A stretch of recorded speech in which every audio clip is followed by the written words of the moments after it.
देखिए, जिस तरह ये सवाल पूछा गया है और जैसे इसका आम तौर पर उत्तर दिया जाता है, उससे लोग सोचते हैं कि नकारात्मक और सकारात्मक विचार जैसा कुछ होता है। वे नकारात्मक विचारों को हटाकर सिर्फ सकारात्मक विचार रखना चाहते हैं। ऐसे लोगों से मैं बस 10-15 सेकंड का एक प्रयोग करने को कहूँगा। वे ज़बरदस्ती अपने मन से एक विचार हटाएं, जैसे अगले 10 सेकंड तक बंदर के बारे में मत सोचिए।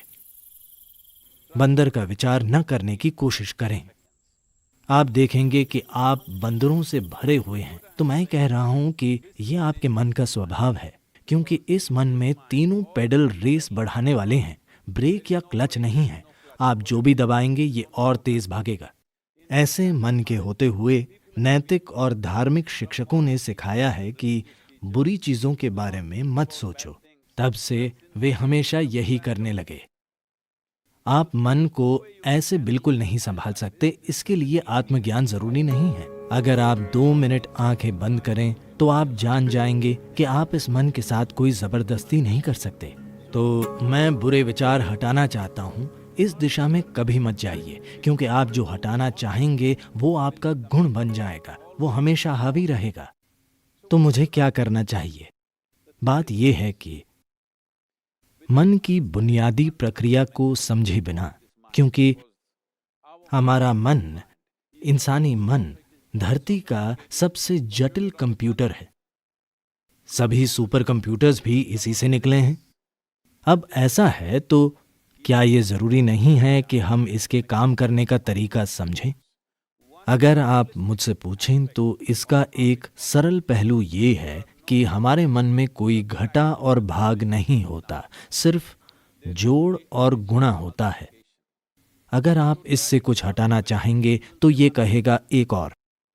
अगर आप बहुत जोर देंगे तो ये कई गुणा हो जाएगा। ऐसे मन में आप अच्छा और बुरा पहचान कर उन्हें हटाने की कोशिश मत कीजिए। सबसे पहले हमें ये समझना होगा This mind of yours, this body of yours is supposed to serve you. कि आपका ये मन और शरीर आपकी सेवा के लिए ही है। आपका जीवन महत्वपूर्ण है। शरीर और मन वे साधन हैं जिन्हें हमारी सेवा करनी चाहिए। अगर आप किसी गाड़ी में बैठें तो उसे वहीं जाना चाहिए जहां आप जाना चाहते हैं। अगर वो अपने हिसाब से चलने लगे तो उसका फायदा क्या है? वो सिर्फ परेशानी होगी। फिलहाल दुर्भाग्य से ज्यादातर मनुष्य इंसानी मन की इस शानदार संभावना को एक परेशानी, एक समस्या की तरह अनुभव कर रहे हैं। ये आपके पास मौजूद सबसे सुंदर चीज है। बस आपको इसके काम करने के तरीके पर थोड़ा ध्यान देना होगा। सबसे पहले यही करना होगा। इसी कारण हम एक सरल सी चीज, ईशा क्रिया लेकर आए। ये आपको आपकी शारीरिक और मानसिक प्रक्रिया से अलग करने के लिए है। आप जैसी एक चीज है जो मौजूद है। ये आपके सभी विचारों और भावनाओं और शारीरिक प्रक्रियाओं का जोड़ नहीं है। आप इन सब से परे हैं। अगर आप अपनी आंखें बंद कर लें तो कुछ नहीं दिखता, पर आप मौजूद होते हैं। आप अपनी आंखों की खिड़की से बाहर देखते हैं, पर आंखें बंद कर लेने पर आपका अस्तित्व खो नहीं जाता। आपका अस्तित्व तब भी होता है।